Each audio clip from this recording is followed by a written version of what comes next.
So how to parallel park a car. Very, very straightforward. Car's in front of you, you pull up next to it, you reverse back roughly to where we are now, maybe a little bit closer. When you finish, you need to keep the car straight, keep the steering wheel straight, wheels themselves need to be straight, and you need to be a reasonable distance to the curb. Okay, so how do we do it? Really straightforward. Get the car into gear, observations, checking round, and then if you look what I'm doing with the steering, okay, so look, I roll out the steering to come this way. When I want to get the car straightened up, I roll it back, aim it straight. When I'm straight, I straighten it up, pull up next to the car, doesn't really matter where as long as you're alongside. Check round, get the car into reverse, full check, including looking backwards.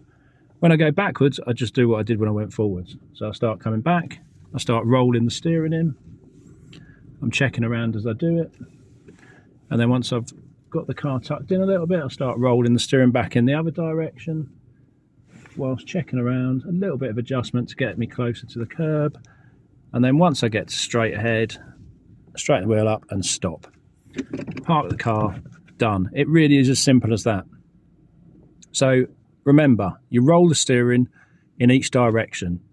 May sound very simple, but that is how you do it. You don't need to look at the steering wheel, get to 1 o'clock, put half the mirror across a number plate or anything else. You do what you do when you go forwards. When you drive forwards from this position to pull up next to the car, you do the same steering manoeuvre that you need to do when you go backwards, okay?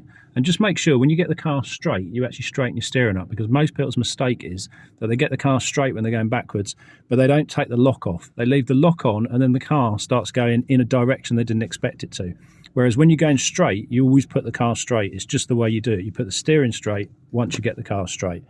So, very simple, very easy. Just make sure, watch this video. Don't start getting into a muddle with, as I say, other strange ways of doing it with reference points. Just try and practice it this way, get used to it, and you'll find it so much easier because you'll be able to do the park anywhere you like.